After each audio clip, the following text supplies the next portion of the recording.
Hello students, welcome to Gateway classes. तो बेटा AKTU BTech first year का session 2026-27 में न्यू एजुकेशन पॉलिसी के अकॉर्डिंग जो नया सिलेबस आपका आया है, उसमें सेमेस्टर 1 में सारी ब्रांचेस के स्टूडेंट्स चाहे किसी भी स्ट्रीम के हों, CS में, मैकेनिकल में, EC में, इलेक्ट्रिकल में, सिविल में, all streams and all branches will study this particular subject and the subject name is programming languages. तो ये जो सब्जेक्ट है ये हर स्ट्रीम का बच्चा सेमेस्टर 1 में पढ़ रहा होगा। दूसरा इंपॉर्टेंट सब्जेक्ट है प्रोग्रामिंग का, पहला सब्जेक्ट, एक इकलौता सब्जेक्ट है जो फर्स्ट ईयर में आप लोग पढ़ेंगे, जिससे सी प्रोग्रामिंग और पाइथन के बेसिक्स आपके यहाँ पर बन जाएंगे। ठीक है, तो इसकी मैं यूनिट 1 में पढ़ा रही हूँ आपको, और यूनिट 1 का आज लेक्चर नंबर 4 हम लोग देखेंगे।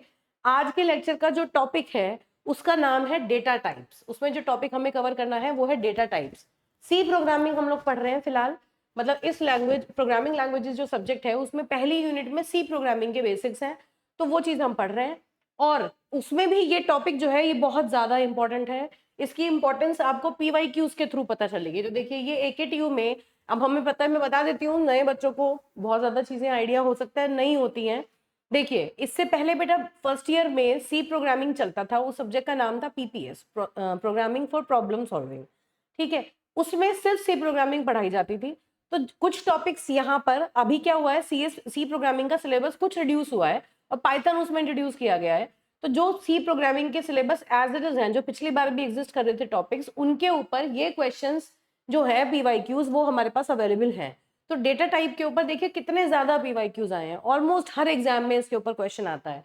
अभी 25-26 में ही इसके ऊपर एक लॉन्ग क्वेश्चन आया था, और ये लॉन्ग क्वेश्चन हैं, मतलब पूरे 7 नंबर का, 10 नंबर का, जो मार्किंग स्कीम है उसके अकॉर्डिंग क्वेश्चंस आते हैं। ठीक है, तो 25-26 में, 23-24 में, फिर देखिए 21 में, 22 में, सेम 1 सेम 2 दोनों में ये चलता था सिलेबस। तो इस हिसाब से दोनों सेमेस्टर में जो PPS का पेपर आता था, बहुत ज्यादा इंपॉर्टेंट ये आपका टॉपिक है।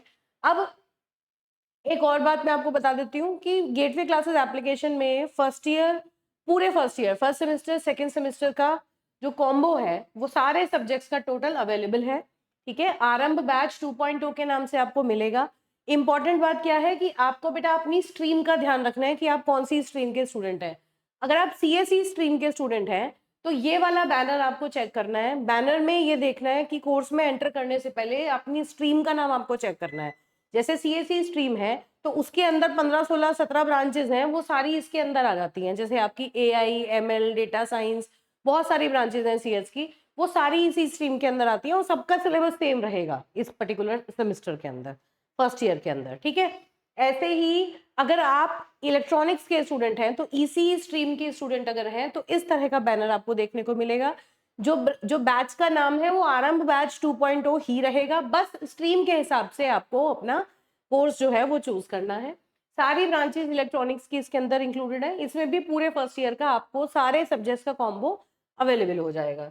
ऐसे ही मैकेनिकल स्ट्रीम के लिए अलग से मेंशन्ड होगा, इस तरह के बैनर पर अलग से मैकेनिकल स्ट्रीम लिखा होगा और उसकी सारी ब्रांचेस भी उसके अंदर इंक्लूडेड होंगी। Similarly electrical branch, all branches related to this is electrical stream, and civil stream and all branches related to civil stream, ये सारे, इनके लिए ये अलग बैनर होगा। तो इंपॉर्टेंट बात क्या है कि आप जब गेटवे क्लासेस एप्लीकेशन में जाके अपनी कोर्स के लिए एनरोल करें तो आप अपनी ब्रांच का बैनर एक बार चेक कर लें, क्योंकि इस बार फर्स्ट ईयर में देखिए पहले तो क्या होता था कि ब्रांच स्पेसिफिक जो सिलेबस के सब्जेक्ट्स आते थे वो सेकेंड ईयर से स्टार्ट होते थे, फर्स्ट ईयर सब ब्रांचेस के लिए कॉमन होता था। लेकिन इस बार से AKTU में ब्रांच वाइज सिलेबस आया है, तो कुछ सब्जेक्ट्स तो ऐसे हैं जिनका सिलेबस सारे बच्चे पढ़ते हैं, कॉमन होता है सारी ब्रांचेस में। लेकिन जैसे मैथ्स का सिलेबस है, नहीं मैथ्स भी अलग है आपका।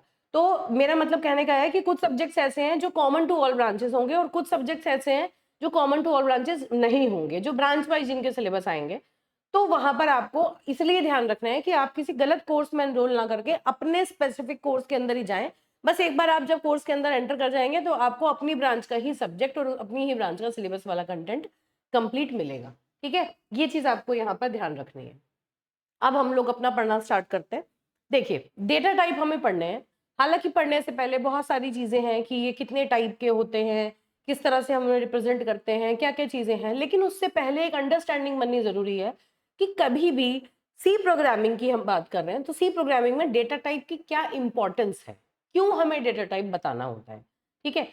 एक तो बात अंडरस्टैंडिंग कहाँ से शुरू होगी बेटा, हमें पता है कि जब भी हम किसी वेरिएबल को यहाँ पर यूज करते हैं सी में, हमें अगर कोई वेरिएबल यूज करना है, यूजर अगर कोई नया वेरिएबल क्रिएट कर रहा है अपने अकॉर्डिंग, तो हमें कंपाइलर को ये डिक्लेयर करना पड़ेगा कि ये जो वेरिएबल है ये भाई हम नया बना रहे हैं और इस वेरिएबल को हम यूज करेंगे।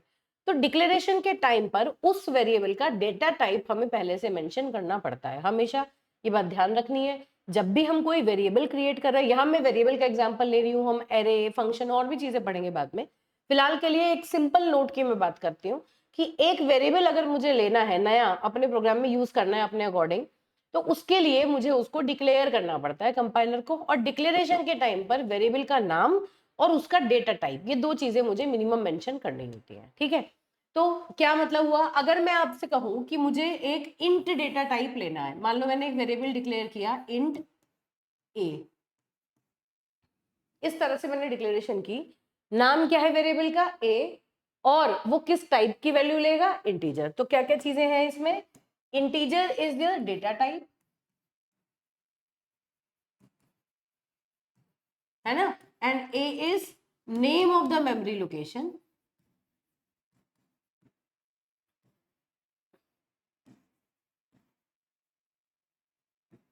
on which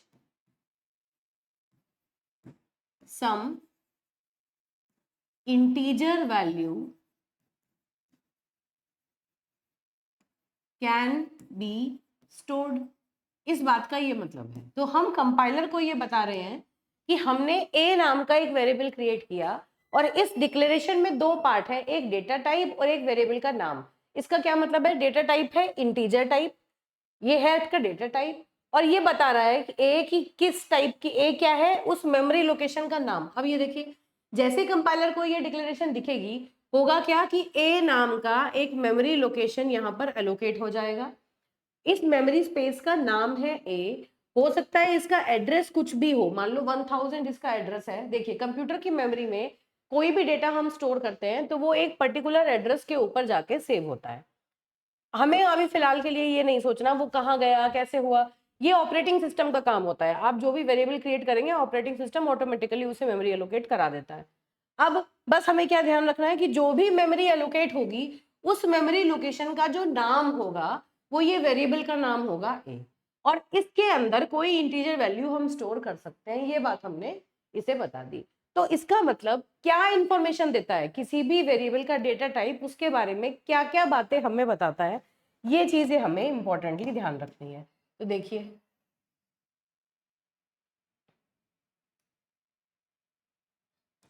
देखो, data type of a variable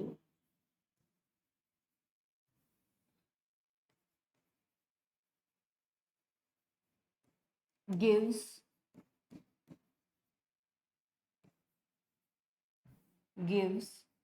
following information about that variable. क्या क्या इंफॉर्मेशन उस वेरिएबल के बारे में ये बताता है। सबसे पहली बात, first point, what type of value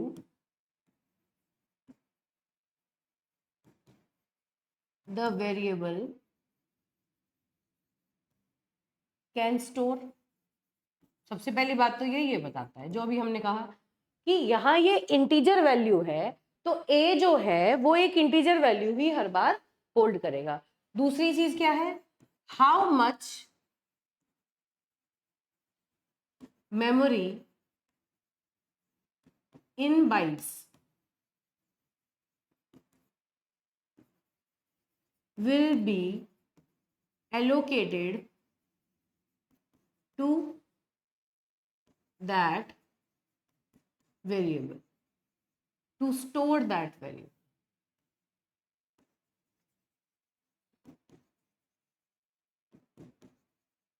मतलब उस वेरिएबल को स्टोर करने के लिए कितनी मेमोरी की हमें रिक्वायरमेंट होगी। अब एक बात को ध्यान से समझिए, मेमोरी का मतलब क्या है। देखो कंप्यूटर की जो मेमोरी है उसके अंदर 0 1 की फॉर्म में डेटा स्टोर होता है, और जनरली कंप्यूटर की मेमोरी को हम बाइट्स के टर्म में देखते हैं।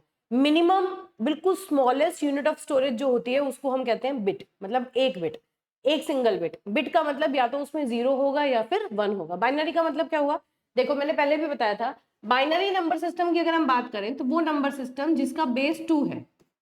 देखो बाइनरी नंबर सिस्टम जो है उसका जो बेस है वो 2 है। इसका मतलब उसमें सिर्फ 2 ही डिजिट्स अलाउड हैं, 0 और 1। ठीक है, सिर्फ और सिर्फ ये 2 डिजिट्स इसमें अलाउड है। एक सिंगल डिजिट को, यानी इस एक सिंगल डिजिट को हम बिट बोलते हैं। तो एक बिट को स्टोर करने के लिए हम कोई सर्किट्स यूज करते हैं, कभी हम फ्लिप फ्लॉप यूज करते हैं। तो जनरली फ्लिप फ्लॉप्स जो हैं उसे यूज किया जाता है एक सिंगल बिट को स्टोर करने के लिए, या कैपेसिटर्स यूज होते हैं, है ना। तो बस इतना फिलहाल ध्यान रखना है कि एक सिंगल बिट को स्टोर करने के लिए हमारे पास एक सर्किट होता है, उसके अंदर हम एक बिट की इंफॉर्मेशन को स्टोर कर लेते हैं। अब जो भी डेटा हम स्टोर करते हैं वो बिट्स की फॉर्म में स्टोर होता है। मान लो आप एक ही वैल्यू 10 भी देंगे तो 10 जो डेसिमल नंबर होगा वो 10 बाइनरी में कन्वर्ट होगा, उसके बाद इस मेमोरी के अंदर जाके वो स्टोर होगा। तो बाइनरी में कन्वर्ट होगा मतलब अगर मान लो 3 बिट 4 बिट का यूज करके आपने 10 लिखा तो 4 बिट का यूज करके वो इसके अंदर रिप्रेजेंट हो जाएगा। बाकी जो बची हुई, तो इसका मतलब ये नहीं है, आप देखो इंपॉर्टेंट बात क्या है कि आप जब भी किसी वेरिएबल की बात करते हैं तो उसका क्या टाइप है उसके ऊपर डिपेंड करेगा कि वो कितने बाइट मेमोरी में लेगा। इसका टाइप इंटीजर है ना।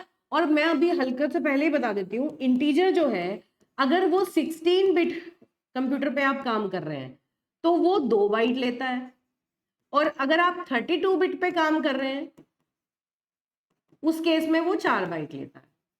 तो इंटीजर का जो साइज है वो आपके कंपाइलर के ऊपर डिपेंड करता है। मान लीजिए हम 16 बिट कंपाइलर यूज कर रहे हैं तो उस केस में इंटीजर का साइज 2 बाइट है, फिलहाल के लिए ये मान के चलो। तो अगर मैं कोई इंटीजर वेरिएबल क्रिएट करूं, मैं ये वाला कंसिडर करके चल रही हूँ, है ना, छोटी कैलकुलेशन हमारी इससे बन जाएगी। तो अगर मैं 16 बिट कंपाइलर की बात करूं तो उस केस में इंटीजर अगर मैंने किसी वेरिएबल का टाइप रखा तो वो मेमोरी में कितने बाइट लेगा, 2 बाइट लेगा। मतलब जो भी इंफॉर्मेशन आप उसके अंदर डालेंगे वो 2 बाइट के अंदर जाके स्टोर होगी, 2 बाइट में जाके वो स्टोर हो जाएगी। ठीक है, अब इस 2 बाइट में क्या वैल्यू स्टोर होगी, जो भी वैल्यू आप इसके अंदर डालेंगे वो बाइनरी में कन्वर्ट होगी और पूरी 2 बाइट के अंदर वो स्टोर हो जाएगी। 2 बाइट मतलब 16 बिट्स। तो 1 byte is equal to 8 bits. एक बाइट 1 बिट्स के बराबर होती है, तो 2 bytes will be equal to 16 bits. ठीक है, तो दूसरी चीज तो ये हुई कि डेटा टाइप ने ये बताया कि कितनी मेमोरी आपने उस पर्टिकुलर वेरिएबल को एलोकेट की। तीसरी चीज क्या बताएगा कि what operations you can perform on that variable। उसका डेटा टाइप ये भी बताता है कि कौन कौन से ऑपरेशंस अलाउड है। मतलब जरूरी नहीं है कि हर डेटा टाइप पर सारे ऑपरेशंस आप परफॉर्म कर सके, है ना। जैसे कि अगर मैं आपसे कहूं कि आप मॉड्यूलो डिवीजन ऑपरेटर आपको लगाना है तो आप फ्लोट डेटा टाइप अगर सी में होता है, 0 पॉइंट जहां पर होते हैं, मतलब डेसिमल पॉइंट जहां पर होते हैं, उस डेटा टाइप की अगर कोई वैल्यू आपके पास है तो उन वेरिएबल्स के ऊपर आप मॉड्यूलो डिवीजन ऑपरेटर नहीं लगा सकते। मॉड्यूलो डिवीजन मतलब ये वाला जो रिमाइंडर जनरेट करता है ना। ये एक ऑपरेटर है जो कि फ्लोट के ऊपर काम नहीं करता। तो इस बात से क्या एग्जांपल समझ में आता है कि अगर हम डेटा टाइप देख रहे हैं, बता रहे हैं कंपाइलर को, तो डेटा टाइप देख के साथ साथ हमें ये पता चल जाता है कि क्या क्या ऑपरेशन इस पर्टिकुलर वेरिएबल के ऊपर हम पॉसिबली कर सकते हैं। तो किसी भी वेरिएबल का डेटा टाइप, उसके बारे में ये 3 बातें बताता है जो आपको याद रखनी है। ठीक है, डेटा टाइप जो है वो इन 3 बातों के बारे में बात करता है। ठीक है, अब हम इसके बारे में पढ़ना स्टार्ट करेंगे। देखिए फिर अब तो डेटा टाइप क्या होते हैं। Formal definition, data type indicate the types of data a variable can have. एक वेरिएबल किस टाइप का डेटा होल्ड कर सकता है, डेटा टाइप इस चीज को इंडिकेट करता है। Data type usually define set of values. Set of values का मतलब है रेंज ऑफ वैल्यूज, है ना। You can say range of values.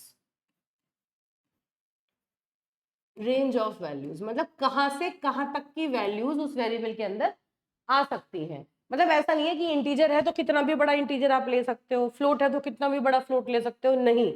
जितने बाइट आप उस पर्टिकुलर वेरिएबल को दे रहे हो, जैसे हमने कहा कि इंटीजर के लिए 2 बाइट है, तो उसके अकॉर्डिंग उसकी रेंज ऑफ वैल्यूज पहले से फिक्स हो जाएगी कि यहाँ से लेके यहाँ तक की वैल्यूज इसके अंदर अलाउड है, which can be stored in a variable along with the operation that may be performed on those values. ठीक है, तो क्या क्या बताती है डेटा टाइप? पहले बताती है कि किस टाइप की वैल्यूज के अंदर स्टोर होगी, दूसरा सेट ऑफ वैल्यूज मतलब रेंज ऑफ वैल्यूज कहाँ से कहाँ तक की आप यूज कर सकते हो, और तीसरा क्या क्या ऑपरेशन आप उनके अंदर परफॉर्म कर सकते हो। अब जो डेटा टाइप का क्लासिफिकेशन है वो बहुत इंपॉर्टेंट है एग्जाम के लिए, this is very very important for exam.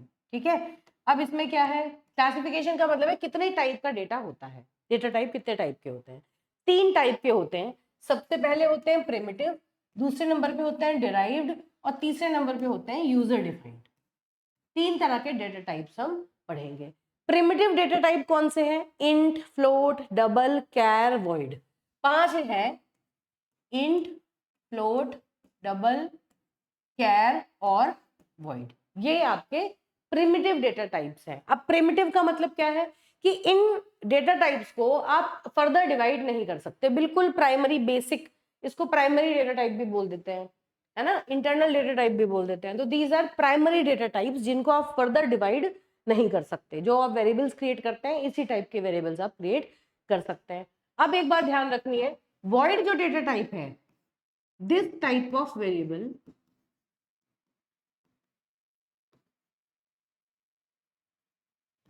Can not be created, ये बात ध्यान रखनी है।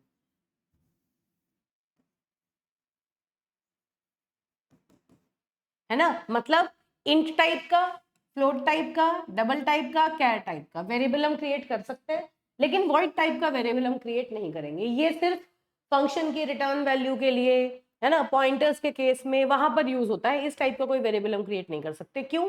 क्योंकि वॉइड एक एम्प्टी वैल्यू मानी जाती है। मतलब अगर किसी भी चीज को आप वॉइड रखते हो that means it contains nothing. ठीक है, तो इस टाइप का वेरिएबल होल्ड नहीं करा सकते। तो ये बात ध्यान रखनी है कि जो प्रिमिटिव डेटा टाइप है उनमें से सिर्फ 4, इंट, फ्लोट, डबल और कैर, इनके टाइप का वेरिएबल क्रिएट हो सकता है, या आप एरे बनाएंगे तो एरे बन सकता है, लेकिन वॉइड के टाइप का कोई भी वेरिएबल क्रिएट नहीं हो सकता। इतनी बात हो गई, इसके बारे में डिटेल में भी मैं बात करूंगी। क्या होते हैं प्रिमिटिव? बिल्ट इन, जो पहले से बने हुए हैं, हम उन्हें नहीं बनाएंगे। ठीक है, सी की लाइब्रेरी में वो पहले से मेंशन्ड है, एज इट इज हमें उठा के उन्हें यूज करना है। फर्दर हम उन्हें डिवाइड नहीं कर सकते, किसी भी चीज से अलग से बने नहीं है, वो बिल्ट इन डेटा टाइप्स हैं जो एग्जिस्ट करते हैं। क्या है? Most basic data types use for representing simple values such as integers, float, characters etcetera. बिल्कुल बेसिक डेटा टाइप हैं जो इन सिंपल वैल्यूज को रिप्रेजेंट करने के लिए यूज होते हैं। तो प्रिमिटिव डेटा टाइप को बिल्ट इन डेटा टाइप भी कहते हैं, मतलब पहले से बने हुए हैं, हमें बनाने की रिक्वायरमेंट नहीं है। ठीक है, फिर आते हैं आपके डिराइव्ड डेटा टाइप। डिराइव्ड में कौन कौन से हैं? फंक्शन, पॉइंटर और एरे, ये 3 आपके डिराइव्ड डेटा टाइप्स हैं। इस बात का मतलब क्या है कि ये पहले से बने हुए नहीं हैं। जो प्रिमिटिव डेटा टाइप्स हैं उनकी हेल्प से हम इन्हें डिजाइन करते हैं।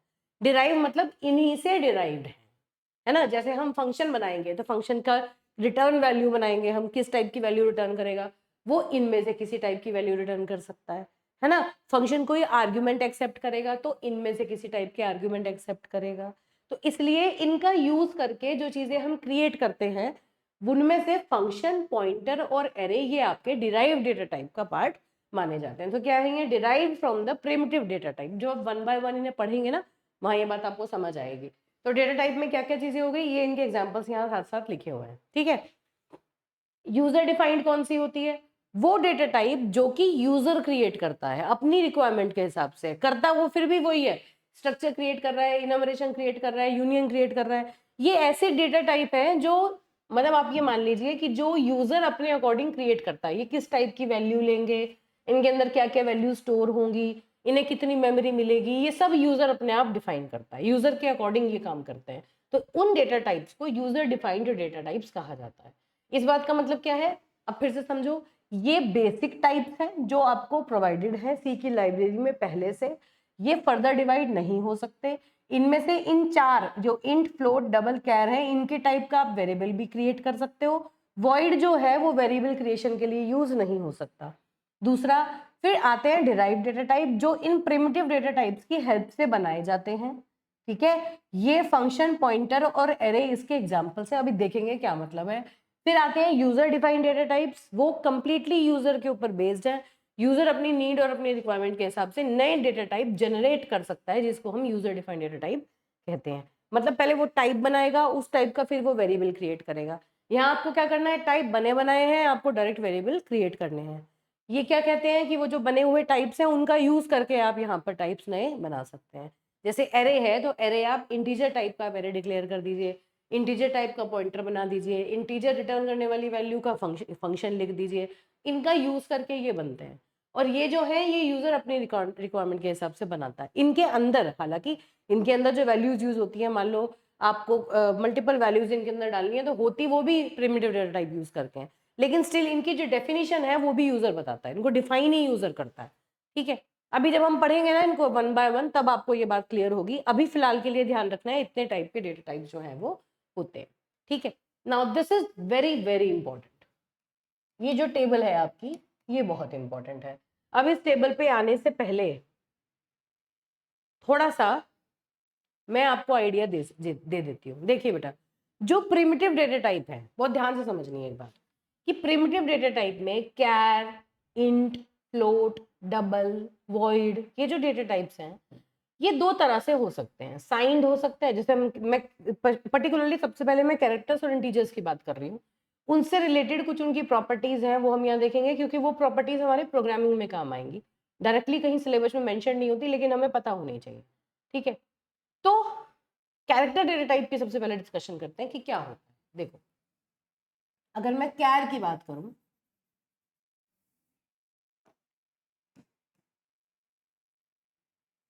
चलो यहां देखते हैं कैर। तो कैर जो है वो दो टाइप का हो सकता है, पहला साइंड और दूसरा होता है अनसाइंड। ऐसे ही इंटीजर्स भी साइंड और अनसाइंड हो सकते हैं। ठीक है, साइंड का मतलब, साइंड का मतलब है आपका नेगेटिव वैल्यूज आर अलाउड, है ना। और अनसाइंड का मतलब है only positive values are allowed. तो दो तरह के हो गए आपके कैरेक्टर्स, जहां पर सिर्फ नेगेटिव वैल्यू, जहां नेगेटिव वैल्यूज भी अलाउड है वो साइंड है, और जहां सिर्फ पॉजिटिव वैल्यूज हैं वो अनसाइंड है।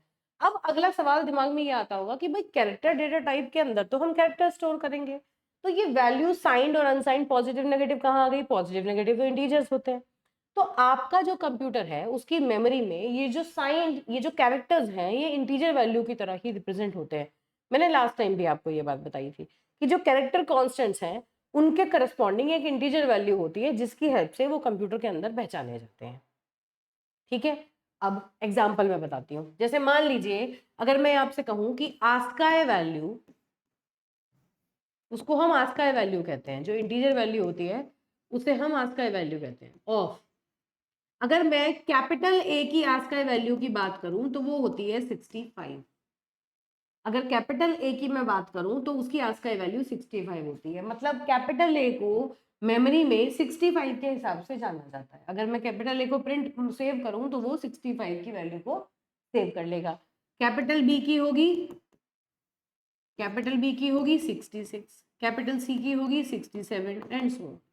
इस तरह से इनकी सारी वैल्यूज चलती रहती है।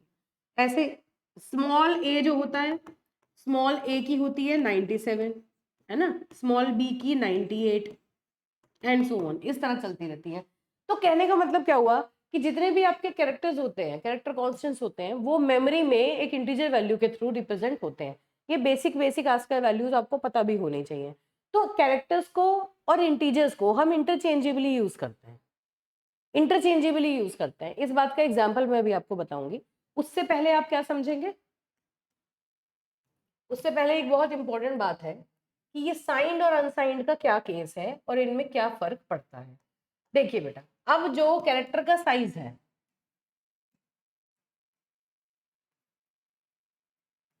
वो है 1 बाइट। मतलब जो मैंने आपको कहा कि डायरेक्ट जो आपका डेटा टाइप है वो बताता है कि वेरिएबल कितने बाइट में स्टोर होगा। तो कैरेक्टर टाइप का जो वेरिएबल होगा वो स्टोर करने के लिए, वैल्यू स्टोर करने के लिए 1 बाइट उसके लगेंगे। 1 byte is equal to how many bits? 8 bits. 1 byte जो है वो आपका 8 बिट्स लेता है। ठीक है, अब 8 बिट्स का मतलब क्या है? How many numbers you can represent using 8 bits. अगर मैं 2 बिट की बात, अच्छा वैसे समझ के देखो, अगर मैं 1 बिट की बात करूं यूजिंग 1 बिट, तो यूजिंग 1 बिट या तो 0 होगा या 1 होगा। पहले ऐसे बता देती हूँ, समझने के लिए बता रही हूँ, इसको याद नहीं करना है। अगर मैं एक सिंगल बिट यूज करूं तो या तो 0 होगी वो या 1 होगी। तो इसकी हेल्प से 2 नंबर्स हम रिप्रेजेंट कर पाए, एक सिंगल बिट का यूज करके 2 नंबर हम रिप्रेजेंट कर पाए। ठीक है, ऐसे ही अगर मैं 2 बिट यूज करूं तो उसके केस में 4 कॉम्बिनेशन बनेंगे, 0 0 0 1 1 0 और 1 1। तो इसकी हेल्प से हम 4 नंबर्स को रिप्रेजेंट कर सकते हैं।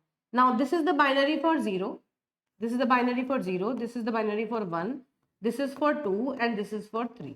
अब मैं इसके डिटेल में नहीं जा रही क्योंकि आपके सिलेबस में कोई नंबर कन्वर्जन नहीं है, बिटवाइज ऑपरेटर्स नहीं है, तो इसके बारे में फिलहाल मैं बात नहीं कर रही हूँ।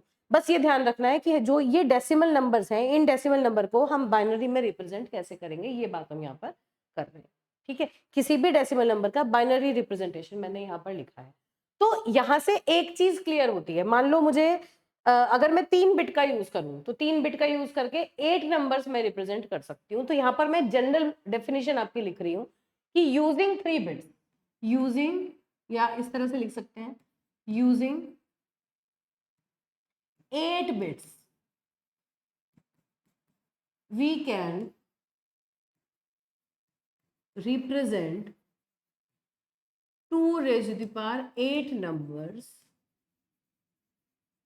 in binary। अगर हम 8 बिट्स का यूज करते हैं तो total 2 raise to the power 8 binary numbers हम बना सकते हैं। फिलहाल बस आपको इतना ध्यान रखना है। ठीक है, तो मतलब अगर n बिट्स का यूज करेंगे तो how many numbers we can represent? 2 raise to the power n। ठीक है, तो अब 2 रेज टू द पावर 8 की वैल्यू कितनी होती है? This is 256। 2 raise to the power 8 को अगर आप रिजॉल्व करेंगे तो उसकी वैल्यू होती है 256। तो इसका मतलब है total 256 numbers can be represented. एक जो कैरेक्टर वेरिएबल है, आप कैरेक्टर टाइप का कोई वेरिएबल आपने बनाया तो वो टोटल उसकी रेंज कितनी होगी? 256 नंबर्स वो रिप्रेजेंट कर सकता है, उसके अंदर 256 नंबर्स आ सकते हैं। तो जैसे मैं अगर कोई एग्जांपल आपको लूं कि कैर, अब चलो 2 ऑप्शंस है मेरे पास। सपोज एक तो मैंने लिखा अनसाइंड कैर एक्स, ठीक है, और इधर मैंने लिखा साइंड कैर एक्स। जैसे मैंने आपको कहा कि जो कैरेक्टर वेरिएबल है वो साइंड और अनसाइंड दोनों हो सकता है। अब ये भी, ये देखो, ये जो कैर है ये कीवर्ड है, हमने बताया था ना कीवर्ड क्या होते हैं? प्री डिफाइंड वर्ड्स होते हैं जिनको आप कहीं और यूज नहीं कर सकते। तो this char is a keyword, this unsigned signed is a keyword. तो अगर आप किसी भी कैरेक्टर को अनसाइंड बनाना चाहते हैं तो आपको क्या करना पड़ेगा? डेटा टाइप से पहले अनसाइंड कीवर्ड यूज करना पड़ेगा। Simple unsigned keyword, small you है, ये ध्यान रखना है, दिस इज स्मॉल यू। तो अनसाइंड आपको उसके पहले लगाना पड़ेगा। तो इससे क्या पता चलेगा कि ये जो एक्स है ये एक अनसाइंड कैरेक्टर है ना? तो इसकी रेंज कितनी हो जाएगी?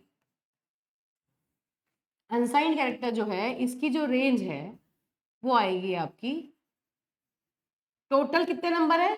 256 इंक्लूडिंग जीरो। तो कहां से कहां तक? जीरो से लेके 255 तक के नंबर आप यहाँ पर रिप्रेजेंट कर पाएंगे। और अगर मैं साइंड की बात करूं तो साइंड का मतलब नेगेटिव और पॉजिटिव दोनों, आधे नेगेटिव आधे पॉजिटिव। तो उस केस में जो इसकी रेंज बनेगी वो बनेगी -128 से 0 और फिर +127, ये इसकी रेंज बनेगी। ठीक है, ऐसे ही ये इसकी रेंज है। तो ये रेंज आपको याद रखनी है। तो अगर हम साइंड नंबर की बात करते हैं तो अलग रेंज है, अगर हम अनसाइंड की बात करते हैं तो अलग रेंज है। ठीक है, इतनी बात तो क्लियर हो रही है। तो अनसाइंड, अनसाइंड और साइंड कैरेक्टर 2 टाइप का हो सकता है। और इंपॉर्टेंट नोट क्या है? By default all characters are signed। इस बात का क्या मतलब है कि अगर हम मेंशन ही ना करें, हम खाली लिख दें। मान लीजिए मैंने लिखा सिर्फ कैर एक्स, तो यहां पर this is signed char x automatically, है ना। अगर मैंने खाली कैर लिखा तो इसका मतलब ये साइंड कैर एक्स है। खाली हम साइंड हम ना भी लिखें तो भी बाय डिफॉल्ट ये साइंड माना जाएगा। तो इसका मतलब कैर एक्स लिखो या साइंड कैर एक्स लिखो, सेम है, एक ही बात है। इस बात का ये मतलब है। अगर आपको कैरेक्टर को अनसाइंड बनाना है तो आपको अनसाइंड अलग से लिखना पड़ेगा, ये अनसाइंड आपको अलग से मेंशन करना पड़ेगा। अगर आप नहीं सोचना ही नहीं है आपको, जो भी आप कैरेक्टर बना रहे हैं वो साइंड ही बनाना चाहते हैं, तो उस केस में बस सिंपल कैर एक्स लिख दीजिए, तो ऑटोमेटिकली आपका साइंड कैर बन जाएगा। ठीक है भैया, ये this is all about characters. अब दूसरी इंपॉर्टेंट बात मैंने क्या बताई आपको, कि जो कैरेक्टर्स हैं वो कंप्यूटर में इंटीजर वैल्यू से रिप्रेजेंट करते हैं। तो जब हम यूज करते हैं ना, कैरेक्टर्स और इंटीजर्स की वैल्यू को इंटरचेंजेबली यूज किया जाता है जनरली। इतनी बात तो यहाँ पर क्लियर हो गई। अब देखो एक और चीज देखो, चलो पहले इतना कैरेक्टर समझ आ गया, अब इसके बाद इंटीजर्स की बात कर लेते हैं, फिर मैं कैरेक्टर और इंटीजर के अंदर कंपैरिजन आपको बताऊंगी। फिर आते हैं आपके इंटीजर्स।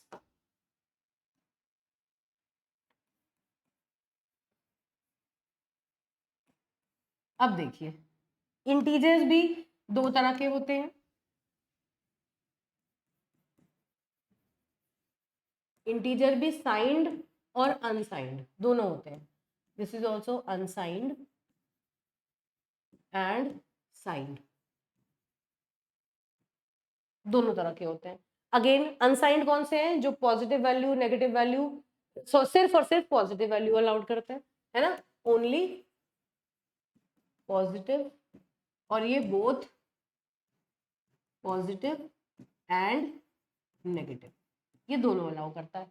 इतनी बात भी बताया मैं। अब साइज जो है ऑफ इंटीजर, साइज जो है इंटीजर वेरिएबल का, वो अगर मैं मान के चलूं 2 बाइट है, दिस इज 2 बाइट्स। इंटीजर का जो साइन है वो 2 बाइट है। 2 बाइट का मतलब 16 बिट कंपाइलर की मैं बात कर रही हूँ, तो 2 बाइट का मतलब कितना है, 16 बिट्स। भाई हम जैसे हमने कैरेक्टर की बात की थी कि एक कैरेक्टर का साइज 1 बाइट होता है, तो इंटीजर का साइज कितना है, 16 बिट्स। ठीक है, 2 बाइट। अच्छा एक और इंपॉर्टेंट बात है यहाँ पर, देखो देखो बेटा, जब भी हम कैरेक्टर्स को यूज करेंगे तो हमेशा हमने मान लो कोई कैरेक्टर वैल्यू को प्रिंट करना है, मतलब हमें कैरेक्टर दिखाना है, तो फॉर्मेट स्पेसिफायर क्या यूज करेंगे। कैरेक्टर्स के केस में फॉर्मेट स्पेसिफायर हम यूज करते हैं परसेंटाइल सी।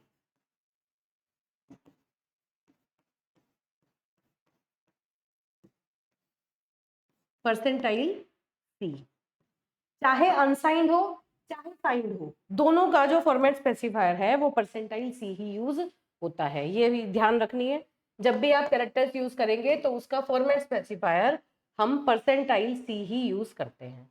जब इंटीजर्स यूज करेंगे तो उसका फॉर्मेट स्पेसिफायर हम परसेंटाइल डी यूज करेंगे।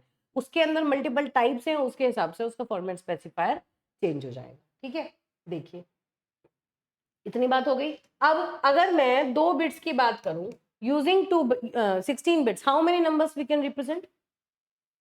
Using 16 bit, using 16 bits, how many numbers? Yeah, numbers we can represent is equal to 2 raised to the power 16 by total। अगर 16 बिट्स है तो कितने नंबर टोटल बन सकते हैं, 2 रेज़ टू द पावर 16। ये value आती है आपकी 65536, इतने 65,536। इतने नंबर ऑफ इंटीजर्स आप रिप्रेजेंट कर सकते हैं। अगेन जो मैंने आपको कहा कि अनसाइंड और साइंड दो अलग अलग टाइप के इंटीजर्स हैं, तो उनकी जो रेंज होंगी वो भी अलग होंगी, है ना। तो यहां पर लिख देते हैं रेंज ऑफ इंटीजर्स,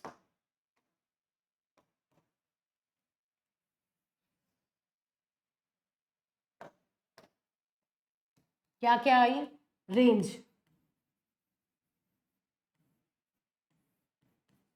अनसाइंड अगर है तो उसकी रेंज कितनी है, अनसाइंड मतलब सब पॉजिटिव में, तो 0 से लेके 65535 तक उसकी पूरी रेंज चली जाती है। और अगर साइंड है तो साइंड का मतलब क्या है कि नेगेटिव पॉजिटिव दोनों डायरेक्शन में उसकी वैल्यू चलेगी, तो उसको आधा कर दो तो ये आ जाता है आपका -32768 अप टू 0 अप टू +32767, ये इसकी रेंज होती है। साइंड इंटीजर की और अनसाइंड इंटीजर की रेंज आपको यहाँ पर पता चल गई, ठीक है। By default all integers are signed. Again by default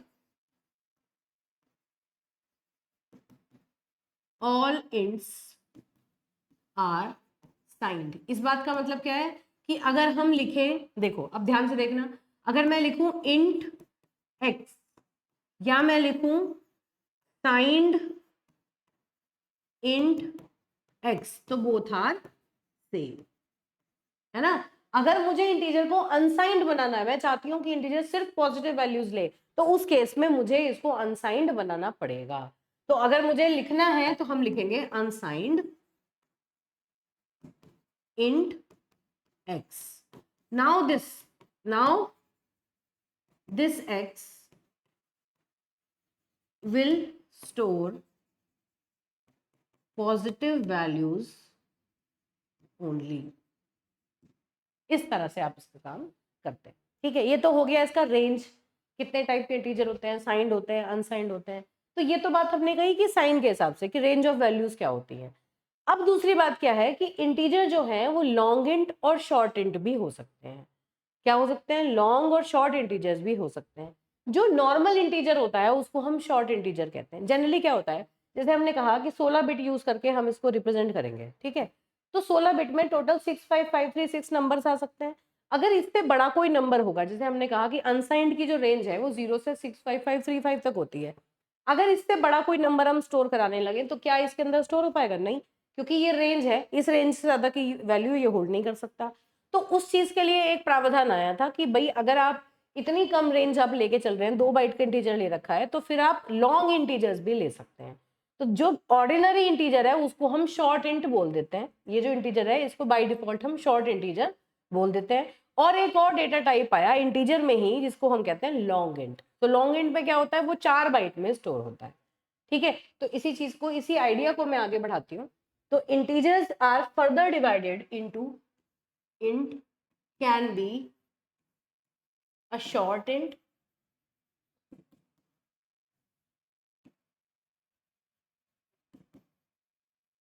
और a long int।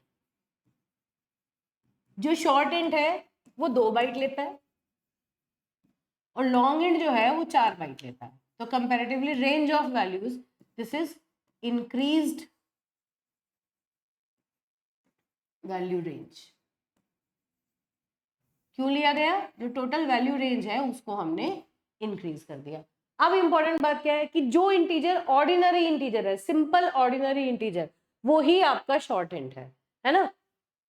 Same as simple int.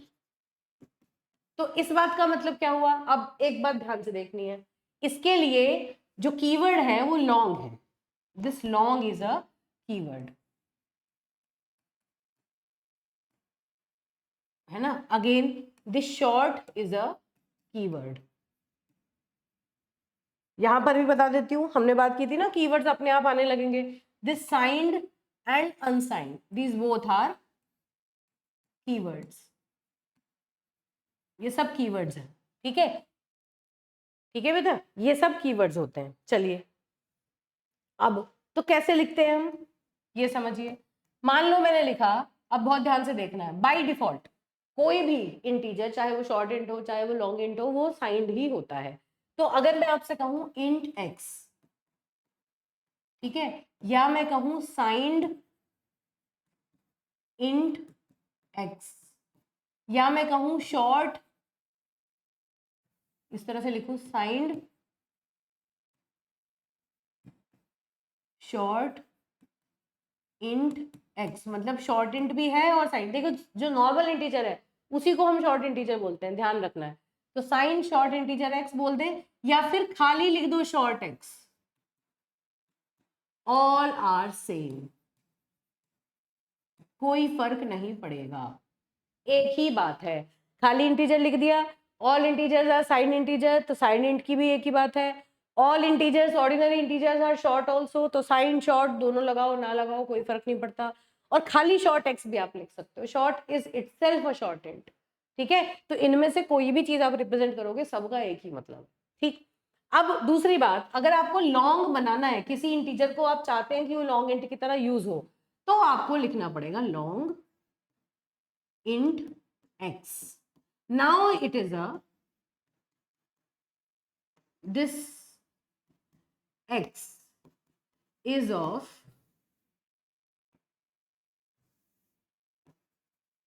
now x is of type long int, है ना। और ये कितने बाइट का बनेगा, and its range of values is increased। Obvious सी बात है कि जो लॉन्ग इंट है वो 4 बाइट में बनेगा, तो 4 बाइट का मतलब क्या हुआ, 4 बाइट का मतलब हुआ 32 बिट्स, है ना। तो total number 2 raise to the power 32 इतने रिप्रेजेंट कर सकते हो। अब इसमें भी साइंड और अनसाइंड की लंबी रेंज बन जाएगी, है ना। तो इसको सॉल्व करके आप देख लो। तो इतना आइडिया आपको बेसिक कैरेक्टर्स और इंटीजर्स का मुझे लगता है क्लियर हो गया होगा, है ना बेटा। अब इंटीजर्स के जो फॉर्मेट स्पेसिफायर्स हैं वो अलग अलग होते हैं। अगर मान लीजिए मैं साइंड इंटीजर यूज कर रही हूँ, नॉर्मल साइंड इंटीजर, तो उसका परसेंटाइल डी होता है। अगर हम अनसाइंड इंटीजर यूज करते हैं तो उसका परसेंटाइल यू होता है।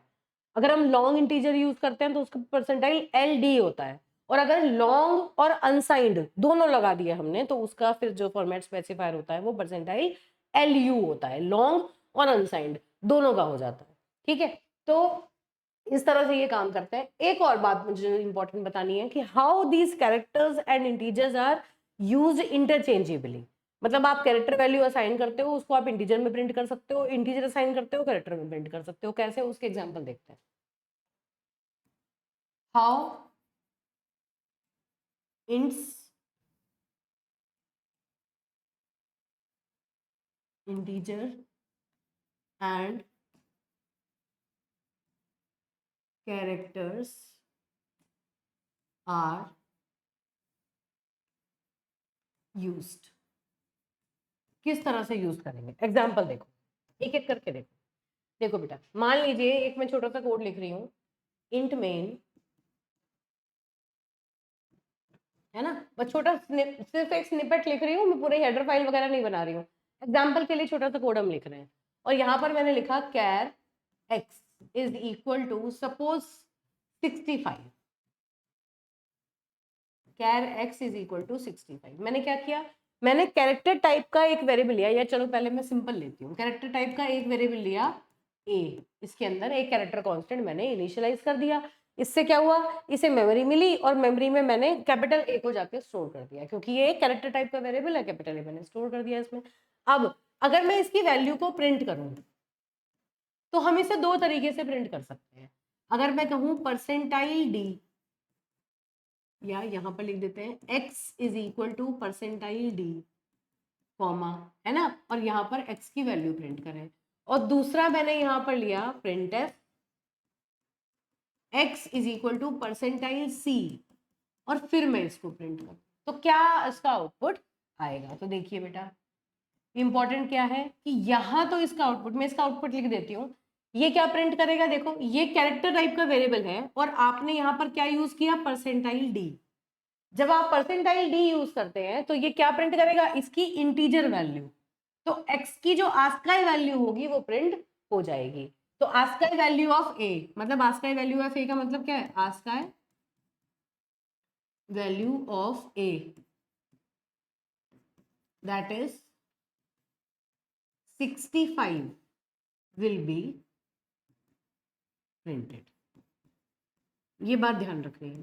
तो किसी भी कैरेक्टर वेरिएबल को अगर आप उसकी आस्काई वैल्यू प्रिंट करना चाहते हैं तो आप परसेंटाइल डी यूज करिए, उसकी आस्काई वैल्यू यहाँ पर प्रिंट हो जाएगी। ऐसे ही अगर आप परसेंटाइल सी से ही लिखते हैं तो फिर उस केस में क्या होगा, it will print as it is ये ए प्रिंट कर देगा, ठीक है।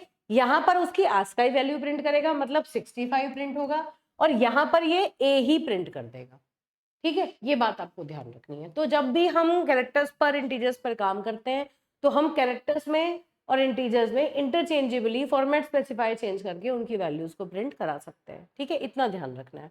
और रेंज ऑफ वैल्यूज का ध्यान रखना है। जैसे मैंने कहा कि आप अगर किसी साइंड कैरेक्टर की बात करते हैं, तो साइंड कैरेक्टर की मिनिमम जो रेंज है वो -128 है, उससे छोटा नेगेटिव नंबर वो एक्सेप्ट नहीं कर सकता। पॉजिटिव जो रेंज है वो +127 है, उससे बड़ा नंबर वो एक्सेप्ट नहीं कर सकता। तो जब भी आप इन कैरेक्टर्स और इंटीजर्स को यूज करें, इनकी रेंज का ध्यान में रख के ही इनके कंप्यूटेशन होते हैं, वरना वो वैल्यूज जो होती हैं वो राउंड अप हो जाती हैं। राउंड अप का मतलब क्या हुआ कि मान लीजिए 0 से लेके 255 तक की रेंज है एक साइंड अनसाइंड कैरेक्टर की, और आपने कोई वैल्यू दे दी 256, तो ये 0 से काउंट करना शुरू करेगा, 255 तक पहुंचेगा, फिर वापस 0 पे आ जाएगा, है ना। तो 256 विल बी इक्वल टू 0, ठीक है। इस तरह से काम करेंगे तो आपका सिस्टम वार्निंग जनरेट करेगा कि भाई आपकी जो रेंज ऑफ वैल्यूज है उसके अंदर ही आप वैल्यू को स्पेसिफाई कीजिए। आई होप यहाँ तक कुछ चीजें आपको समझ में, आपकी अंडरस्टैंडिंग बनी होगी। अब देखिए, अब ये जो टेबल है ना, इसमें से आधी टेबल आपको ऑलरेडी याद है, ठीक है। एक एक चीज को देखिए। सबसे पहले क्या है बेटा, ये सारे के सारे आपके डेटा टाइप हैं। अब कितने सारे डेटा टाइप बन गए, अभी तक तो हम कह रहे थे कि हमारे पास सिर्फ इंट, फ्लोट, कैर और डबल है, अब हमने इतने सारे बना दिए। क्यों? क्योंकि हमने साइंड और अनसाइंड भी इंक्लूड किए हैं, शॉर्ट और लॉन्ग भी इंक्लूड किए हैं। उसके हिसाब से जो नंबर ऑफ टाइप्स हैं, बेसिक टाइप्स, वो इंक्रीज हो गए। लेकिन बहुत ईजी है, हम समझ चुके हैं साइंड और अनसाइंड में क्या फर्क होता है, बस उसके हिसाब से हम अपने आप देख लेंगे। सबसे पहले कैरेक्टर्स की बात आ गई, साइंड कैर और अनसाइंड कैर, दो टाइप के कैरेक्टर्स होते हैं, साइंड और अनसाइंड। साइंड जो है वो नेगेटिव वैल्यू अलाउ करता है, अनसाइंड नेगेटिव वैल्यू अलाउ नहीं करता। तो साइंड क्या है, -127 से +127 इसकी रेंज होगी, मतलब इनके बीच में जो वैल्यू है वो ये ले सकता है। अनसाइंड कैर की वैल्यू 0 से 255 होती है, पता है ये बात हमें। उसके बाद एक एक बाइट के होते हैं दोनों, और फॉर्मेट स्पेसिफायर सेम होता है। हम ऑलरेडी ये बात कर चुके हैं, कैरेक्टर चाहे साइंड हो चाहे अनसाइंड हो, दोनों का फॉर्मेट स्पेसिफायर सेम होता है, ठीक है। अगली बात आ गई शॉर्ट साइंड। पता है हमें, नॉर्मल इंटीजर ही शॉर्ट साइंड, शॉर्ट भी बाई डिफॉल्ट है और साइंड भी बाई डिफॉल्ट है। तो खाली इंटीजर लिखो, शॉर्ट साइंड लिखो, खाली शॉर्ट लिखो, खाली साइंड लिखो, एक ही बात है ना। तो उसकी क्या रेंज है, -32768 से +32767, 2 बाइट वो लेता है, और उसका फॉर्मेट स्पेसिफायर है परसेंटाइल डी। लेकिन अगर आप अनसाइंड इंटीजर ले रहे हैं, खाली अनसाइंड इंटीजर ले रहे हैं, शॉर्ट लगाओ ना लगाओ कोई फर्क उससे नहीं पड़ता, एक ही बात है। अनसाइंड ले रहे हैं तो फॉर्मेट स्पेसिफायर परसेंटाइल यू बन जाएगा, और ये सारे पॉजिटिव डायरेक्शन में जाएंगे, साइज दोनों का सेम रहेगा, ठीक है। अब साइंड इंट, अब देखो साइंड इंट हो, मैंने आपको क्या बताया था, चाहे शॉर्ट साइंड इंट हो या साइंड इंट हो, दोनों का मतलब सेम है। तो देखो ये लाइन और ये line as it is copied है, देखो, है ना। बस अगर आपको अनसाइंड बनाना है तो आपको अनसाइंड कीवर्ड अलग से लगाना पड़ेगा, उसके केस में आपकी रेंज और जो आपका फॉर्मेट स्पेसिफायर है वो चेंज हो जाएगा।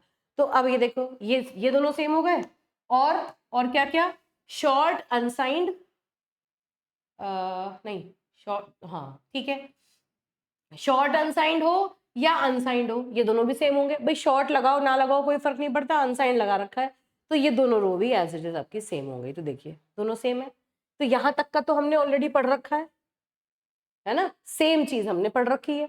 फिर आता है आपका लॉन्ग साइंड, लॉन्ग अलग से लगाना पड़ता है। जब भी आप लॉन्ग लगाते हैं उसकी रेंज बढ़ जाती है, ये 2⁻32 को आपने डिवाइड कर दिया, उसके हिसाब से प्लस माइनस में रेंज बन गई। ये 4 बाइट लेता है, और लॉन्ग इंटीजर है तो D for integer and L for long, तो एल डी ये इसका फॉर्मेट स्पेसिफायर होता है। लॉन्ग इंटीजर के साथ अगर आप अनसाइंड भी यूज कर रहे हैं तो ये सारा का सारा वैल्यू आधी आपने बनाई थी, इसको डबल करके 0 से असाइन कर देंगे तो ये सारी पॉजिटिव वैल्यू हो जाएगी। साइज इसका भी 4 ही बाइट रहेगा, और लॉन्ग और अनसाइंड दोनों है, तो अनसाइंड इंटीजर का फॉर्मेट स्पेसिफायर यू और लॉन्ग का फॉर्मेट स्पेसिफायर एल, तो इसका फॉर्मेट स्पेसिफायर बनेगा एल यू, ऐसे बन जाएंगे, ठीक है। फिर आती है आपकी फ्लोट। फ्लोट क्या होता है, फ्लोट आपका 4 बाइट लेता है, और फ्लोट डेटा टाइप का मतलब है, सिंपल सिंपल चलो मैं बताती हूँ। फ्लोट डेटा टाइप का मतलब है कि उसके अंदर डेसिमल पॉइंट वाली वैल्यू आप डाल सकते हो, है ना, डेसिमल पॉइंट वाली वैल्यू आ सकती है। देखिए लिख देती हूँ यहाँ पे,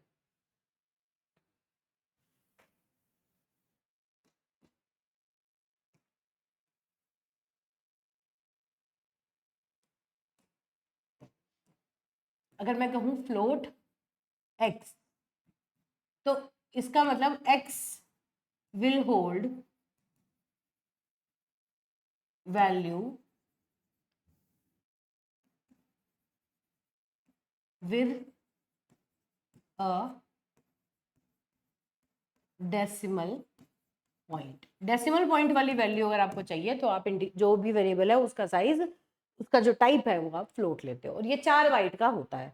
अगेन अगर आपको रेंज बढ़ानी है, भाई 4 बाइट से ज्यादा आपको रेंज करनी है, तो आप इसको डबल बना देते हो, फिर एक नया डेटा टाइप आता है डबल, उसकी कंपेरेटिवली रेंज जो होती है वो इससे ज्यादा होती है। तो देखिए क्या है, फ्लोट जो है उसकी रेंज याद रख लेना 3.4 E38, E38 का मतलब है -3.4 ई इज फॉर एक्सपोनेंट, और 38 क्या है, मतलब एक तरीके से ये 10 है, -3.4 multiplied by 10 raise to the power 38, इसे इस तरह से लिख रखा है। ऐसे इसका मतलब है 3.4 multiplied by 10 raise to the power 38, इसका ये मतलब है। फिर उसके बाद इसका जो फॉर्मेट स्पेसिफायर है ये परसेंटाइल एफ है।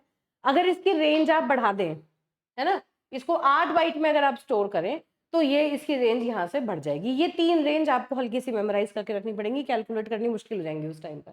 इन 3 रेंजेस को आप मेमोराइज करके रखें, है कुछ नहीं, जितने यहाँ पर बाइट्स यूज कर रहे हैं उसके हिसाब से यहाँ रेंज बना रखी है ना। फिर अब बेटा इसकी जो है, ये जो डबल है, इसका फॉर्मेट स्पेसिफायर होता है LF, मतलब फ्लोट वाला F, और एक तरीके से जैसे हम शॉर्ट का लॉन्ग बनाते थे इंटीजर में, ऐसे ही हम फ्लोट का डबल बनाते हैं, तो ये LF हम इसका फॉर्मेट स्पेसिफायर बता देते हैं। हालांकि ये लॉन्ग फ्लोट नहीं है, लॉन्ग फ्लोट जैसा यहाँ पर कोई डेटा टाइप नहीं है, लेकिन LF डबल के लिए यूज करते हैं, ठीक है। फिर आता है आपका लॉन्ग डबल, उसकी और रेंज हो जाती है, वो 10 बाइट का होता है, और उसका जो फॉर्मेट स्पेसिफायर होता है वो कैपिटल LF होता है, ठीक है। तो ये आपको विद फॉर्मेट स्पेसिफायर, बाइट्स कितने हैं, रेंज कितनी है, और डेटा टाइप के नाम क्या है, ये आपको याद रखने हैं। और एक बहुत इंपॉर्टेंट पॉइंट क्या है कि जो साइज और रेंज है इंटीजर के, शॉर्ट के, लॉन्ग के, आर कंपाइलर डिपेंडेंट, कंपाइलर के ऊपर डिपेंड करते हैं। Size in this figure are for 16 bit compilers, ये बात ध्यान रखनी है, कंफ्यूज नहीं होना है। 16 बिट कंपाइलर के हिसाब से ये साइज चार्ट आपको दिया हुआ है एग्जाम में। अब ये क्वेश्चन कैसे आता है, प्रिमिटिव डेटा टाइप के बारे में आप बताइए, सारे टाइप्स लिखिए, उनकी रेंज लिखिए, कितने बाइट लेते हैं, उनके क्या फॉर्मेट स्पेसिफायर, तो ये पूरी टेबल आपको वहां पर बनानी होती है, ठीक है। फिर आते हैं आपके डिराइव्ड डेटा टाइप्स कि कौन कौन से थे, फंक्शन, पॉइंटर और एरे। हल्का हल्का आइडिया मैं बता रही हूँ। डिराइव्ड का मतलब है कि ये जो आपके प्राइमरी टाइप्स हैं उन्हीं से मिलके बने होते हैं। जैसे अगर मैं कहूँ फंक्शन बेसिकली क्या है, जैसे सपोज मैंने लिखा इंट ए, है ना, ए नाम का एक फंक्शन मैंने लिखा, और या इंट डिस्प्ले,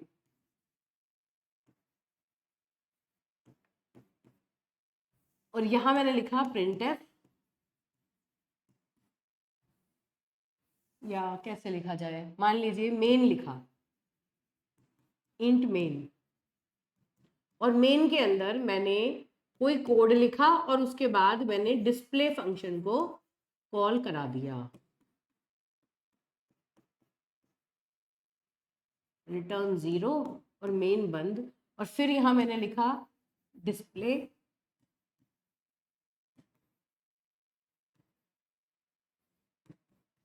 और इसके अंदर मैंने लिखा प्रिंटफ हेलो। क्या है फंक्शन का मतलब क्या है, देखो function is a self contained block of statement. मतलब अगर यूजर को कोई काम, मान लीजिए कोड में एरिया कैलकुलेट करना है, और उसको पूरे के पूरे प्रोग्राम में जो वो प्रोजेक्ट बना रहा है उसको मान लो 1000 टाइम वो एरिया कैलकुलेट करना है, तो क्या वो 1000 टाइम एरिया कैलकुलेट करने के लिए 5-10 लाइन का कोड लिखेगा? नहीं, वो क्या करेगा, वो एक फंक्शन बना लेगा और उस फंक्शन के अंदर 5-10 लाइन का कोई कोड लिख देगा। अब क्या करेंगे, जब भी हमें एरिया कैलकुलेट कराने की रिक्वायरमेंट होगी हम उस फंक्शन को कॉल कर लेंगे, सिंपल। जैसे हम क्या कह रहे हैं कि भाई मेरे पास बहुत सारे काम हैं, मैंने अलग अलग कामों के लिए 4 बंदे रख लिए। एक बंदा ऐसा है जो जो मान लीजिए हम किसी अकाउंट ऑफिस की बात कर रहे हैं, सपोज हम किसी अकाउंट ऑफिस की बात कर रहे हैं, तो एक बंदा रख लिया हमने, वो सिर्फ फी कलेक्शन करेगा। एक होगा जो एंट्रीज चढ़ाएगा, एक होगा जो अटेंडेंस मॉनिटरिंग करेगा। तो एक तरीके से क्या हुआ, सबको असाइंड असाइंड काम दे दिए। अब मान लो मुझे फी से रिलेटेड कोई चीज चाहिए, तो मैं किसे कॉल करूंगी, डायरेक्टली वही फी वाले को फोन करूँ, कॉल करूंगी, उसे कुछ डेटा दूंगी, वो उस डेटा को अपने आप काम कर देगा। तो इस तरह से प्रोग्रामिंग में भी, सी के अंदर भी कुछ फंक्शन यूजर अपने अकॉर्डिंगली बना सकता है, उसे हम यूजर डिफाइंड फंक्शन कहते हैं, वो यहाँ फंक्शन होते हैं, ठीक है। अब हमारे एग्जांपल में हमने क्या किया, एक यूजर डिफाइंड फंक्शन जिसका नाम मेन है, वो तो हमारे हर सी के प्रोग्राम में होता ही होता है। मेन के अंदर हम क्या करते हैं, फंक्शन को मैंने कॉल कर लिया, एक नया फंक्शन मैंने बनाया डिस्प्ले नाम का, बस हल्का हल्का समझो क्योंकि ये इसको डिटेल में बाद में पढ़ेंगे, अभी फिलहाल के लिए बट डेटा टाइप के हिसाब से देख लो। तो हमने एक नया फंक्शन बनाया और उस फंक्शन को हम यहाँ पर कॉल कर लेते हैं, ठीक है। मान लो मुझे यहाँ पर कोई चीज डिस्प्ले करनी है, तो मेन के अंदर मैंने क्या लिख दिया, डिस्प्ले कर दी, लिख दिया। अब जैसे ही ये फंक्शन कॉल होगा, इमीडिएटली जो अब ये प्रोग्राम एग्जीक्यूट हो रहा था, यहाँ से एग्जीक्यूशन बंद होगा और यहाँ चला जाएगा एग्जीक्यूशन जहाँ पे वो फंक्शन लिखा हुआ है। इसके अंदर हेलो प्रिंट हुआ और जैसे ही इसका एग्जीक्यूशन कंप्लीट हुआ, वापस उसी पॉइंट पे वापस आएगा जहां से आप अपने फंक्शन को कॉल किया था। तो एक तरीके से क्या है कि मैं यहाँ पर खड़ी हूँ, मैंने किसी को बुलाया AXYZ, उसके नाम से मैंने उसको बुलाया और उससे कहा कि इधर आओ, ये काम करके दो, तो वो काम करके वापस मुझे इसी जगह पे रिटर्न करेगा। तो बस यही बात हो गई कि मेन ने डिस्प्ले को कहा कि जाओ और डिस्प्ले करो, तो इमीडिएटली कंट्रोल यहाँ से डिस्प्ले के पास चला गया, डिस्प्ले ने अपना काम किया और कंट्रोल को वापस यहीं पर रिटर्न किया और काम खत्म हो गया। तो इस टाइप का जो कोड होता है उसको कहते हैं फंक्शन। तो function is a block of code that performs a specific task and may return a value. जरूरी नहीं है कि वो वैल्यू रिटर्न करे। अब देखो मैंने यहाँ डिस्प्ले के आगे क्या लगाया है, वॉइड। वॉइड का मतलब it will not return any value. अगर मैं लिखूं इंट मेन का मतलब क्या है कि मेन का काम जब कंप्लीट होगा तो it will return an integer value to its caller, जिसने इसको कॉल किया। लेकिन वॉइड डिस्प्ले में मैंने क्या कहा कि डिस्प्ले का काम जब खत्म होगा तो it will not return anything. Void का मतलब है कि ये कुछ वैल्यू रिटर्न नहीं करेगा, ठीक है। तो इस तरह की जो चीजें बनाते हैं उन्हें हम फंक्शंस कहते हैं, ठीक है। तो this is also one of the derived data type. फिर आता है आपका पॉइंटर। पॉइंटर क्या कहता है, पॉइंटर एक ऐसा वेरिएबल है जो किसी दूसरे वेरिएबल का एड्रेस होल्ड कर सकता है। सिर्फ हल्का हल्का से देखो, जैसे मान लो हमने लिखा इंट ए, ये चीजें बाद में पढ़ेंगे हम, इंट ए, और फिर मान लो इंट ए और ए की वैल्यू है 10। अब मैंने एक पॉइंटर क्रिएट किया, इंटीजर पॉइंटर p, और उसमें मैंने a का एड्रेस डाल दिया। किस तरह से लिखते हैं, integer pointer p। Now this p is int,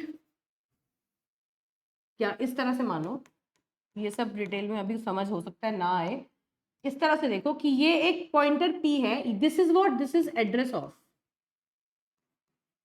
ये तो पता है हमने स्कैनर्स में भी यूज किया था।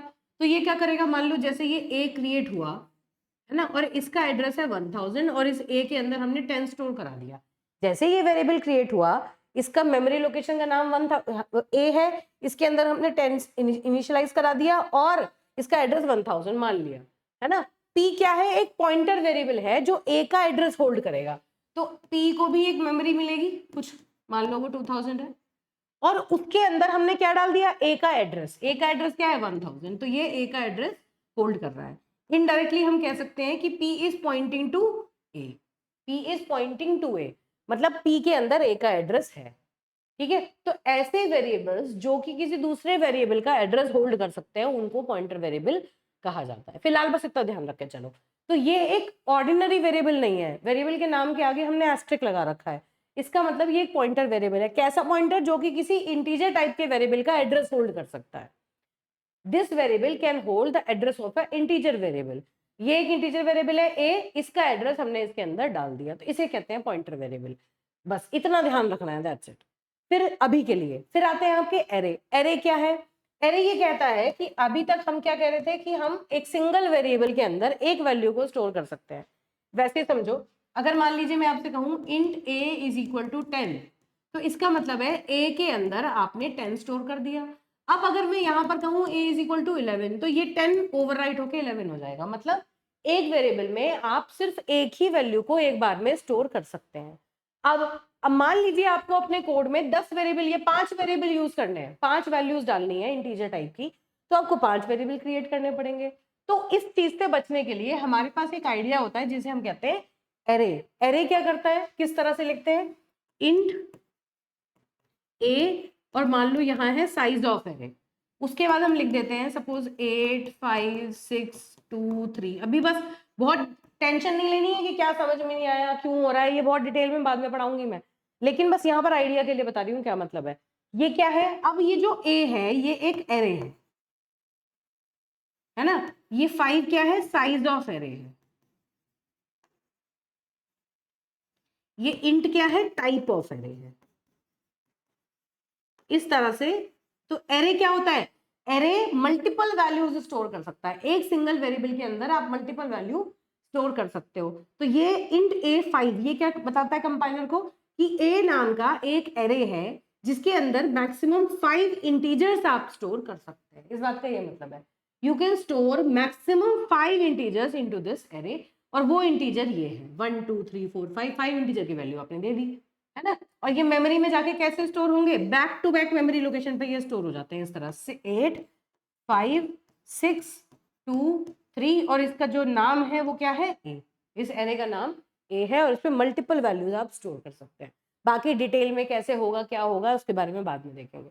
कॉन्टिगुअस मेमोरी लोकेशन पे ये जाते हैं। अगर मैं कहूँ कि इंटीजर 2 बाइट लेता है तो मान लो अगर इसका स्टार्टिंग एड्रेस 100 है तो इसका कितना होगा 102 104 106 108, इस तरह से इनके एड्रेसेस होंगे क्योंकि कॉन्जिक्यूटिव एड्रेसेस है, 2 बाइट इसने लिए 2 बाइट इसने लिए 2 बाइट इसने लिए। तो अगर आपको पहले एलिमेंट का एड्रेस पता है तो आप किसी भी एलिमेंट का एड्रेस निकाल सकते हो। ठीक है, ये काम एरे प्रोवाइड करता है। बिल्कुल घबराना नहीं है, बस हल्का हल्का हिंट लेना है यहाँ से और कुछ नहीं है। ठीक है, बहुत ज्यादा याद भी ना रहे तो नाम याद रखो, हल्के हल्के एग्जाम्पल याद रखो, दैट्स इट। बाकी जब यूनिट 3 में आई थिंक, हाँ यूनिट 3 के अंदर हम आएंगे तो यहाँ वो आपका एरे इंट्रोड्यूस वहां पर हो जाएगा, आपको सब समझ में आएगा, कोई परेशानी की बात नहीं है।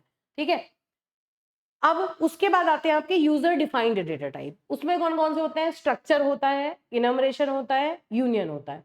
तो मुझे लगता है कि यहाँ पर इसका चलो हल्का सा चलो बता देती हूँ। मान लीजिए मैंने कहा ऐसे बनाते हैं स्ट्रक्ट बुक, है ना। तो इसमें हम क्या कर सकते हैं, स्ट्रक्ट बुक में कुछ छोटा सा एग्जाम्पल बताती हूँ। सपोज स्ट्रक्ट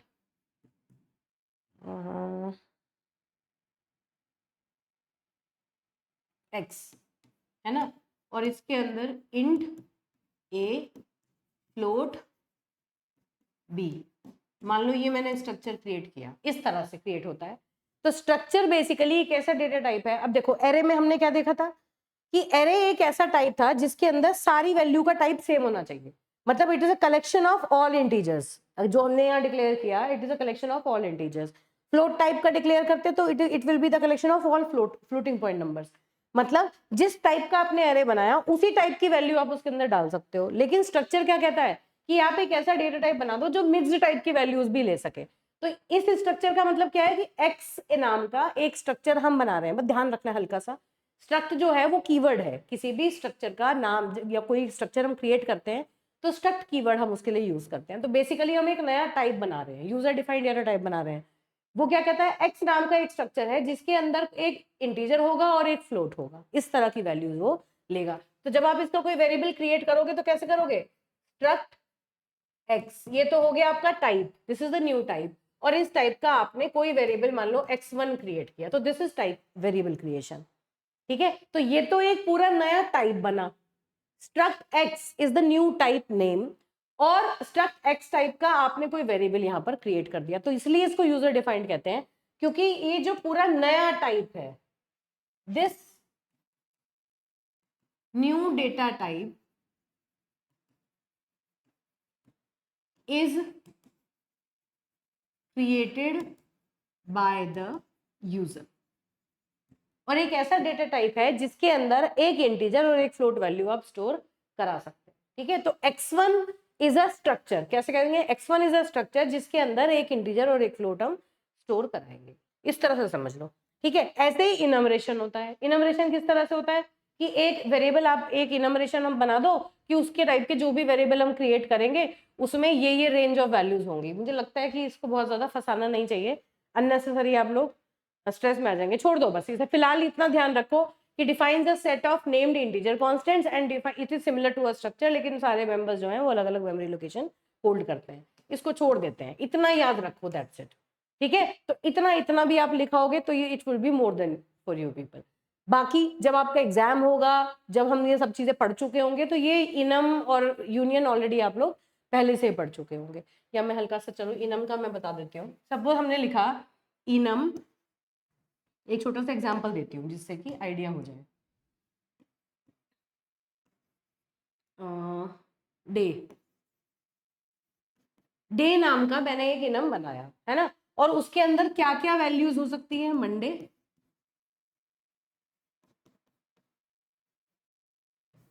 ट्यूसडे, या कलर नाम का बना देते हैं छोटा, कलर नाम का एक इनमरेशन बनाया मैंने, उसके अंदर रेड, येलो, ब्लू, ग्रीन और ऑरेंज, ये कलर्स मैंने दे दिए। तो ये मैंने क्या किया, कलर नाम का, इनम कलर नाम का एक नया डेटा टाइप मैंने क्रिएट किया है। अब इसका मतलब है कि इस टाइप का अगर मैं कोई वेरिएबल क्रिएट करूं, इनम कलर और एक्स, अब ध्यान क्या रखना है, नाउ एक्स इज अ इनमरेशन, है ना, एक्स एक वेरिएबल है इस नए टाइप का, दिस न्यू टाइप, ये एक नया टाइप बनाया गया। अब इसमें क्या कह रहे हैं कि ये एक्स इन्हीं में से कोई वैल्यू होल्ड कर सकता है, तो x can hold red, yellow, blue, green, orange, मतलब वो किस रेंज ऑफ वैल्यूज की क्या पॉसिबल वैल्यू हो सकती है वो आप पहले से स्पेसिफाई करते हैं। तो अगेन दिस इज अ इनमरेशन, इस टाइप का कोई भी वेरिएबल होगा तो इन्हीं में से कोई एक वैल्यू वो होल्ड करेगा, और कंप्यूटर के अंदर इनकी जो वैल्यूज होती हैं वो बाय डिफॉल्ट इंटीजर से रिप्रेजेंट होती हैं। तो मतलब क्या हुआ कि this yellow stands for 0, this is for 1, then 2, then 3, then 4, इस तरह से इनकी जो रेंज ऑफ वैल्यूज होती हैं वो चलती है। ठीक है बेटा, तो ये हो गया आपका इनमरेशन। फिर आ जाता है आपका यूनियन।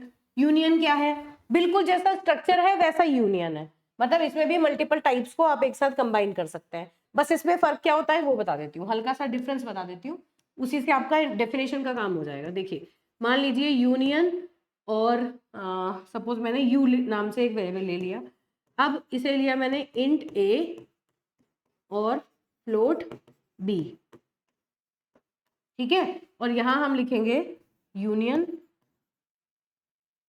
u1, इस तरह से मैंने एक वेरिएबल क्रिएट कर दिया। जैसे ये था स्ट्रक्चर, ऐसे ही सेम यूनियन है, बिल्कुल एग्जैक्टली सेम है, बस एक डिफरेंस है कि जब हम इस स्ट्रक्चर को मेमोरी एलोकेट करते हैं, देखो ये जो वेरिएबल है x1, जब इसे मेमोरी मिलेगी तो किस तरह से मिलेगी, पहले तो इसमें हो गए कितने बाइट मिलेंगे, इसे इंटीजर मान लो, 2 बाइट तो इसको मिल गए इंटीजर को, और 4 बाइट मिले इसके फ्लोट को, तो टोटल 6 बाइट्स में ये मेमोरी में एलोकेट होगा। जबकि जब हम यूनियन की बात करेंगे तो यूनियन को टोटल 4 बाइट मिलेंगे,